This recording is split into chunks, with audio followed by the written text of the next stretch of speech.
ఆంధ్రప్రదేశ్ ప్రభుత్వము కొద్ది రోజుల క్రితం గూగుల్ డేటా సెంటర్ అంటూ భారీ హంగామా సృష్టించిన సంగతి తెలిసిందే.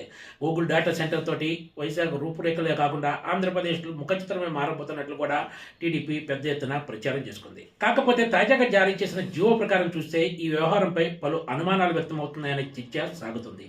ఎందుకంటే వైజాగ్లో ఏర్పాటు చేయబోతున్న 1000 మెగావాట్ల డేటా సెంటర్కి సంబంధించిన భూమి మొత్తాన్ని కూడా ఆంధ్రప్రదేశ్ ప్రభుత్వం అదానీ సంస్థకే కేటాయించింది. 3 చోట్ల ఈ డేటా సెంటర్ల కోసం మొత్తం 480 ఎకరాలు గుర్తించిన విషయం తెలిసిందే. ఇప్పుడు ఈ మొత్తం 480 ఎకరాలను కూడా ఆంధ్రప్రదేశ్ ప్రభుత్వం అదానీ ఇన్ఫ్రా ఇండియా ప్రైవేట్ లిమిటెడ్కు కేటాయించడానికి నిర్ణయం తీసుకుంటూ ఉత్తర్వులు జారీ చేసింది. 1,00,000 కోట్ల రూపాయల పైగా పెట్టుబడితోటి వైజాగ్లో ఈ డేటా సెంటర్లు రానున్న సంగతి తెలిసిందే.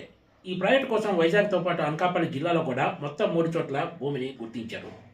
ఈ మొత్తం భూమి అంటే 480 ఎకరాలను అదానీ ఇన్ఫ్రా ఇండియా ప్రైవేట్ లిమిటెడ్కు బదిలీ చేస్తూ ఐటీ శాఖ కార్యదర్శి కాటమనేని భాస్కర్ మంగళవారం నాడు ఉత్తర్వులు జారీ చేశారు.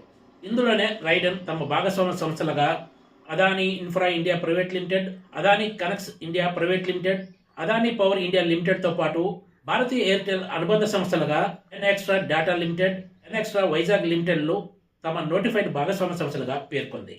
ఈ సంస్థలన్నీ కలిపి వైజాగ్లో 1000 మెగావాట్లకు పైగా సామర్థ్యంతో డేటా సెంటర్లు ఏర్పాటు చేయబోతున్నాయి. ప్రాజెక్టుకు సంబంధించి 2025 సెప్టెంబర్ 11న జారీ చేసిన జియో ప్రకారం చూస్తే ఐడన్ మొత్తం 87,520 కోట్ల రూపాయల పెట్టుబడి పెడుతుంటే ప్రభుత్వం అన్ని రాయితీలు కలుపుకొని మొత్తం 22,022 కోట్ల రూపాయల మేర ప్రోత్సాహకాలు ఇవ్వడానికి నిర్ణయం తీసుకుంది.